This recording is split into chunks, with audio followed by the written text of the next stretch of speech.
chers amis Capricorne, on est parti pour faire votre thème de cette année 2025. Allez voir ce qui va se passer, qu'est-ce qui se dessine dans la globalité dans votre année 2025. Comme pour toutes les études de cette année, j'utilise un tirage qui s'appelle le tirage astrologique où je vais étudier les 12 maisons.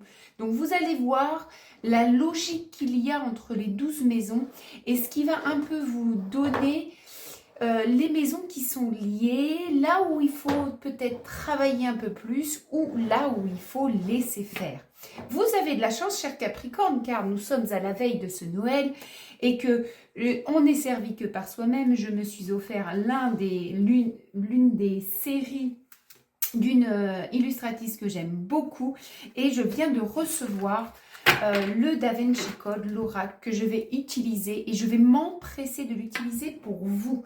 De cet artiste, j'ai aussi le petit Lenormand, puisque Lenormand, c'est ma prédilection, et aussi, bien sûr, un oracle spécial amour, le dis-moi que je t'aime. Vous allez voir un petit peu, c'est un peu les mêmes, la même famille de cartes. Bon, je ne vais pas utiliser non plus le dis-moi que je t'aime, parce que je ne fais pas un tirage sentimental, mais j'avais envie de vous montrer un peu ces oracles. Alors, je reviens à vous, je fais le tableau complet et je reviens à vous juste après et on va étudier ensemble les 12 maisons. À tout de suite.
Chers amis, je reviens à vous, mes très chers Capricornes, on est parti pour étudier cette maison 1, le consultant, le vous, votre moi, votre tempérament.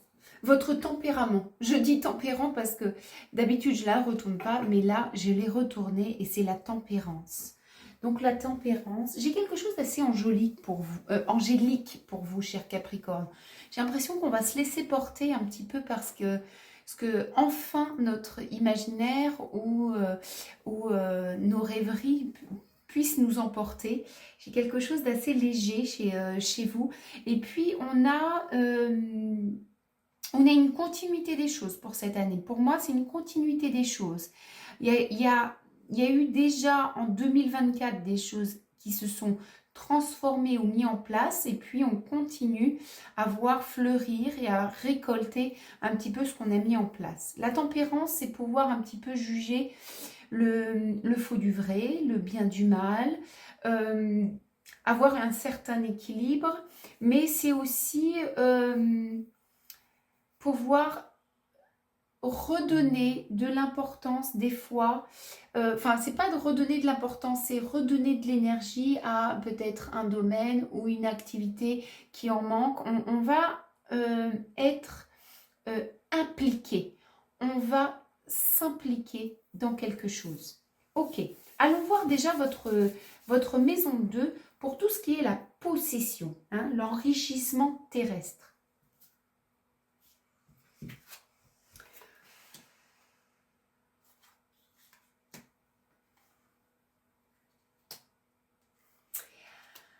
Bon, cette année, par rapport à votre domaine matériel, on sent que le matériel vous tient vraiment à cœur. Vous êtes vraiment attaché à la matière, à ce que vous possédez, ce qui vous rend un petit peu méfiant, mais ça va, votre méfiance va aussi ralentir un développement. On voit que vous faites... euh, ouais, vous déplacez un peu, vous battez contre des murs, mais c'est un peu votre méfiance, ça vient de vous. On voit que vous êtes tellement proche, attaché, parce que peut-être aussi que vous avez gagné tout ça par vos efforts. Parce que vous avez acquis tout ce que vous avez aujourd'hui en bien matériel par des efforts, par des restrictions que vous vous êtes mis pendant des années, parce que vous avez travaillé ardemment.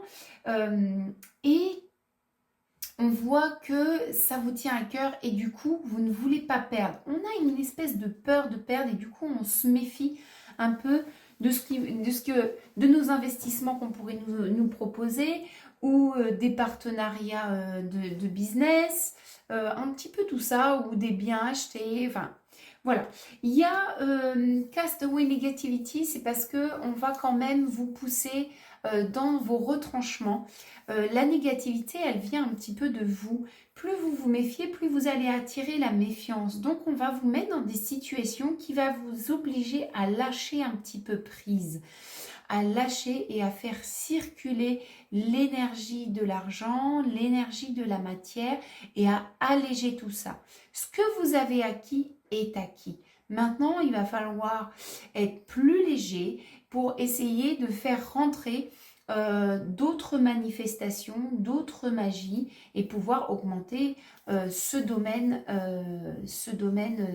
très terre à terre, très matériel. Bon, en tout cas, cette année, avant qu'il y ait d'autres retours comme ça, on va déjà venir vous pousser dans vos retranchements par rapport à cette méfiance, par rapport aussi, j'ai peur parce que ce que j'ai, je l'ai gagné avec la sueur de mon front.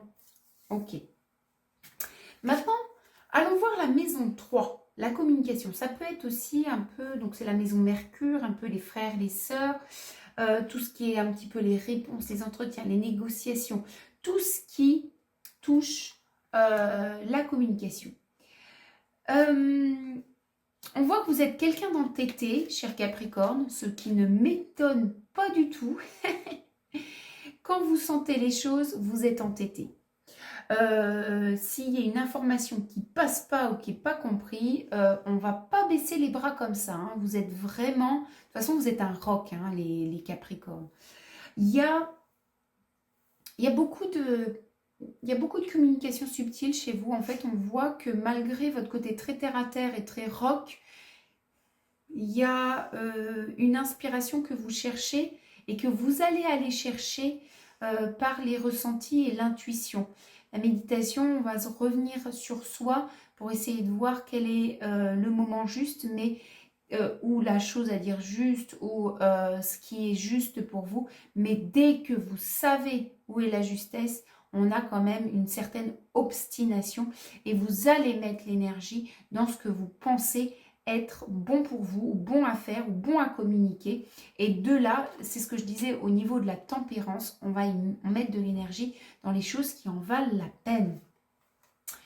Il y a dans vos communications, et c'est un peu très logique par rapport à la méditation, on a ces mystères, c'est-à-dire que vous allez garder quand même une part d'ombre. Il n'y a pas de choses où on va délivrer sans filtre.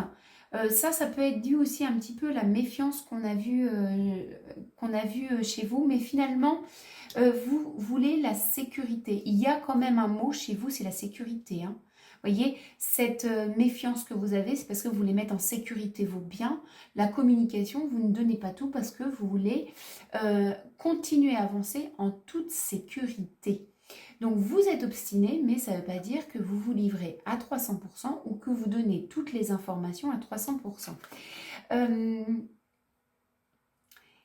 Il peut y avoir des échanges face à face cette année Parce que en fait, dans la maison 3, on est quand même dans tout ce qui est les échanges et on peut avoir deux personnes qui se tiennent la tête. On peut avoir ce genre d'épreuve cette année. Alors quand je dis épreuve, c'est pas forcément que ça veut dire lourd.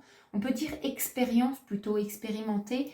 La confrontation d'idées, la confrontation d'arguments.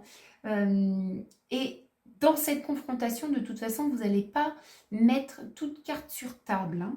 Vous voulez privilégier la sécurité.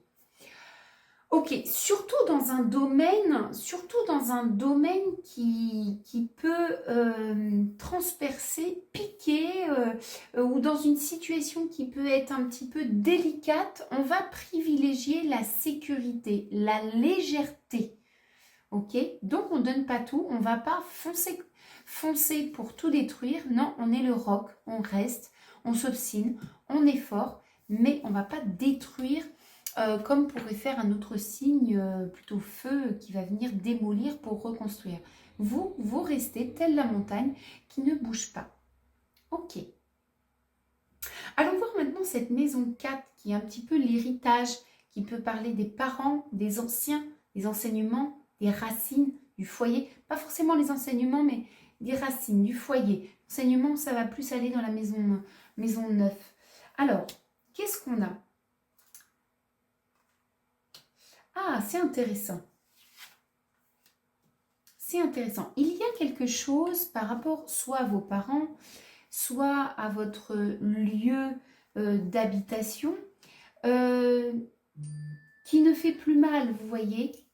On a commencé à pardonner. Ça veut dire que le souvenir ne fait plus mal.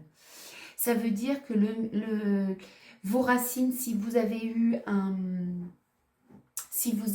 un souci avec l'un de vos ancêtres ou un parent, ça ne fait plus mal. Et ce qui vous permet d'apprendre davantage, peut-être que vous pouvez reprendre contact aussi, ou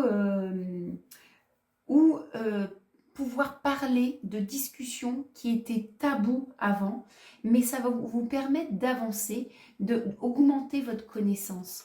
On a des Capricornes qui sont engagés à se connecter à son foyer, à bien solidifier son foyer, mais aussi à réunir ses ancêtres, ne pas perdre ses ancêtres, ne pas perdre les enseignements de sa famille. On peut parler aussi de culture de la terre, c'est-à-dire que peut-être que vous, cher Capricorne, cette année, ça va être une année où vous allez passer beaucoup de temps à faire votre jardin. On parle du travail de la terre, un peu de revenir aux sources, vous voyez, revenir à des gestes, planter une plante, récolter, arroser, travailler la terre, qui va vous permettre de vous reconnecter à ce qu'on vous a enseigné peut-être petit. Vous allez, quand je disais dans votre tempérament, il y a un peu suivre ses rêves, et bien, vous voyez, je trouve qu'il y a une belle corrélation avec vos ancêtres et votre terre, votre foyer. On va se laisser guider on se laisse aller dans l'émotion lorsque ça parle de l'endroit où on habite, mais aussi de nos ancêtres. On va se laisser un peu moins rock, on va se laisser porter, mais on va mettre en pratique peut-être une éducation qu'on aurait refoulée. Et de là, le pardon est très logique. Comme on pardonne, on accepte l'éducation et le type de vie qui nous a été enseigné. Très joli, très très joli. Alors, allons voir un petit peu la maison 5 qui est les plaisirs, un peu la créativité, ce qui vous anime, la joie de vivre. C'est assez joli. Oh, c'est assez joli. Alors, j'ai le retour d'envie.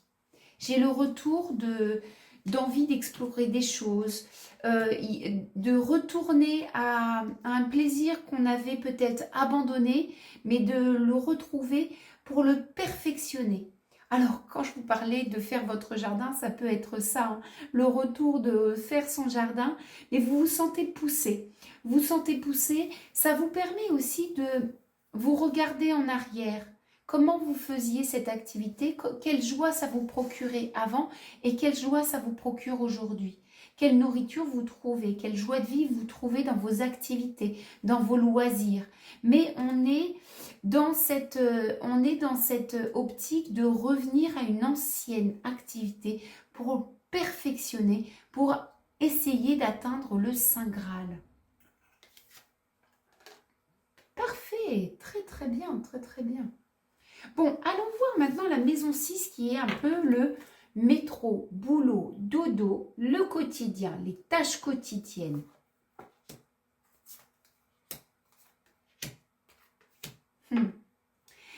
C'est joli. Vous avez besoin de ce métronome dans votre vie. Métro, boulot, dodo, vous avez besoin de ce métronome, de ce rythme un petit peu,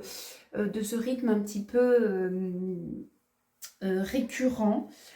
Pourquoi? Parce que ça vous amène quand même à un certain bonheur. Il y a cette nécessité qui vous est imposée, mais je vous sens un peu grognon. C'est comme si, par moment, vous étiez grognon de ce quotidien qui vous est imposé, mais vous savez que c'est la source d'un bonheur. Votre quotidien ne peut être égoïste. On a besoin d'exister dans son quotidien à travers les autres. On a besoin de prendre soin des autres ou en tout cas de se sentir utile par rapport aux autres. Et c'est ça qu'en fait, dans cette régularité qui peut vous étouffer, qui peut vous rendre grognon, va devenir d'un seul coup beaucoup plus léger, beaucoup plus fluide, parce que vous allez trouver un intérêt dans être utile aux autres. C'est magnifique, c'est magnifique. Allons voir maintenant cette maison 7. Cette maison 7 qui est, l'autre, l'opposé. Comment vous allez vivre votre relation avec l'autre? Souvent, c'est le partenaire amoureux. Alors, on peut avoir des relations à distance à travers les réseaux, de nouvelles connaissances, de nouveaux partenariats. Que vous soyez en couple aujourd'hui de façon traditionnelle ou pas, vous pouvez rencontrer des gens comme ça par les réseaux et cultiver une collaboration, une communication. Il y a un vœu dans votre relation avec l'autre. Il y a un grand vœu. Vous avez un vœu que vous voulez exaucer et il va se faire en deuxième partie de l'année. C'est comme si vous n'en parliez pas, vous le souhaitez, vous le priez, vous essayez de le manifester. Ça vous paraît peut-être aujourd'hui complètement fou parce que vous n'en voyez pas l'issue, ni la réalisation, ni la concrétisation. Or, ça va arriver petit à petit. Vous allez sortir de ce puits sans fin. Vous allez arriver à trouver l'issue et à faire naître ce vœu qui est en vous, qui est profond. Mais j'ai aussi cette impression que il est éteint parce que vous essayez de le mettre en silence, vous voyez.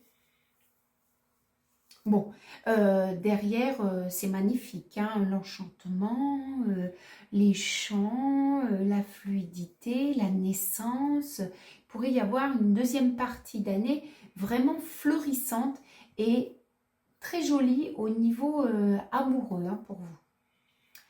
Alors, maintenant, allons voir la maison 8 qui va être un peu la crise de cette année. Alors, il y a un conflit qui est annoncé et qui va être assez tranchant. Bon, vous êtes assez fort pour ça, les Capricornes, hein, quand même.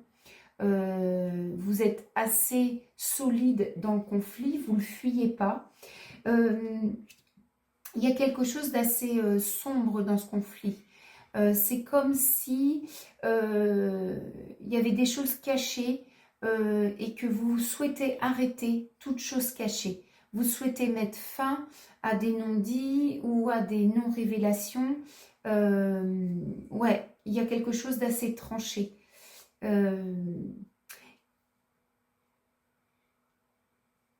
Magic Power, j'ai l'impression que vous allez avoir des comportements hyper tranchés. Hein. Dans un conflit, ok, ça va, mais à un moment donné, stop. Stop, on arrête de remettre de l'eau dans l'amphore. Hein. Stop, ça ne va plus. Stop. Donc j'ai ça. Mais ça va être votre grosse crise, hein. C'est de voir un peu tout ce qui est caché, de sentir des choses qui ne sont pas vraies et de devoir couper. Bon, qu'est-ce que ça va donner dans la maison 9 pour la spiritualité? Ben, il y a une belle progression hein, au niveau spirituel. Hein. Il y a une belle progression. Alors, vous pensez que vos peurs vous protègent, mais non, pas du tout. Pas du tout, du tout, du tout. Mais j'ai une belle progression au niveau spiritualité parce que vous allez comprendre un petit peu la force de l'eau. L'eau ne tranche pas. De toute façon, vous allez la prendre dans votre crise. Hein. Mais au fur et à mesure qu'elle passe, elle va faire de l'érosion. Donc, j'imagine que par votre obstination, vous allez arriver là où vous voulez aller. Néanmoins, il y a un travail sur vos peurs. Par exemple, on parlait de la maison 2 pour les biens. J'ai acquis à la force de la sueur de mon front. Donc, je veux absolument protéger ça parce que j'ai peur de perdre. Eh bien, vous protégez à cause de vos peurs et ça va être votre épreuve, votre expérience de cette année. Hein. En expérimentant à travers les conflits qui sont cachés. Parce que tout ce que vous ne savez pas met en péril les protections que vous mettez en place. Donc à mon avis, tout ce qui ne va pas être clair, ça va vous faire travailler vos peurs, ça va vous faire travailler aussi ce sentiment de sécurité de ce que vous souhaitez protéger et il va y avoir une belle évolution là-dedans. Vous m'en direz des nouvelles en fin d'année.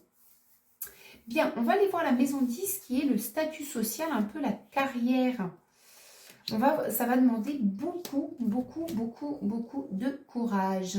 J'ai un changement qui est annoncé dans votre statut social. On change de statut social, vous êtes dans l'erreur, on peut avoir un changement une reconversion professionnelle, changement de travail. Vous allez avoir le courage de changer. Parce que vous avez envie de quelque chose qui est qui va plus vous préserver votre santé mentale, émotionnelle, mais aussi physique. Aujourd'hui, il y a des choses à revoir. Est-ce que vous devez modifier votre vie professionnelle?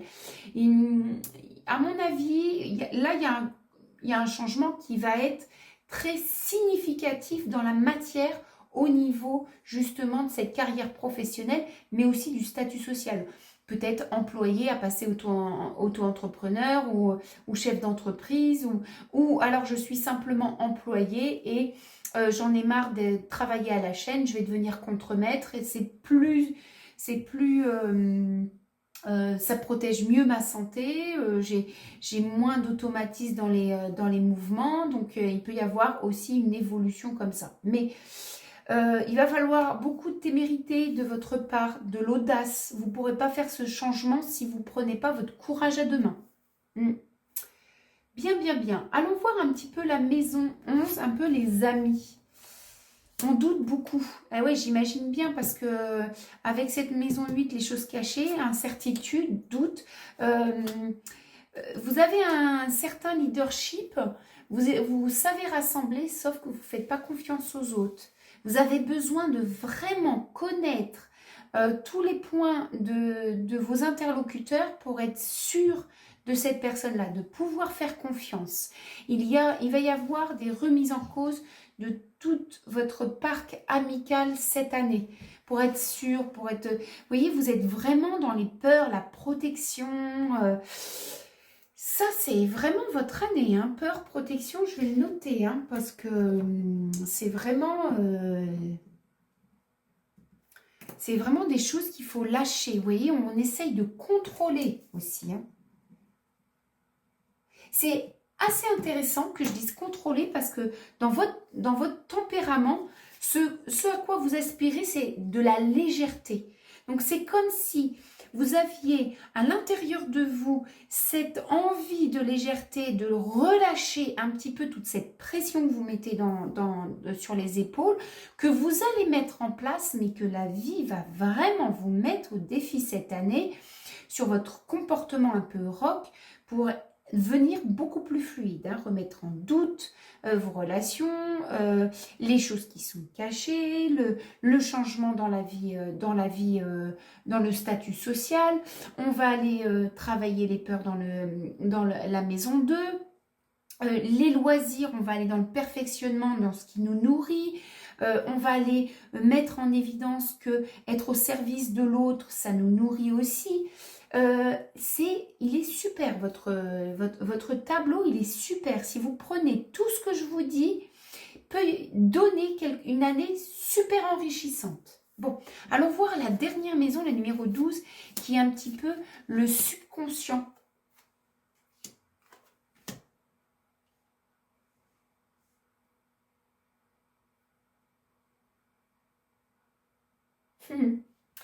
Le subconscient, il aimerait que vous fassiez attention au sacrifice que vous faites quand vous êtes au service des autres, vous voyez. Il y a un peu ce syndrome de l'infirmière chez vous. Hein. Et parce qu'il dit que vous allez, quand on trouve sa raison dans le service aux autres et qu'on n'a que cette vision, on oublie toute la confiance qu'on peut avoir en soi-même par simplement déjà ce que l'on sait. Il y a un travail sur la confiance là. Il y a un travail sur la confiance et aussi sur l'espérance. Il y a peut-être un côté défaitiste par moment chez vous et on va venir vous mettre ça en évidence. Mais ça ne veut pas dire que vous allez être défaitiste sur votre année, du tout, du tout. Votre subconscient, là, va venir mettre en avant des inspirations, des choses que, vous ne savez pas pourquoi, mais vous avez la réponse. Vous voyez, il va vous envoyer toute cette connaissance pour solidifier votre confiance et donner espoir, alors qu'aujourd'hui, vous n'en avez pas peut-être dans ce chemin-là, ce chemin-là, ce chemin-là. Mais le sacrifice envers l'autre va devoir être équilibré. Des fois, il va falloir y aller, des fois, il va falloir se retenir, ou se retenir à moitié, ou y aller à moitié. Il y a une revisite de ça. Voilà, chers Capricorne, j'espère que cela vous aura parlé. Je vous fais plein de gros bisous et je vous dis à très bientôt pour une prochaine guidance. Bye bye.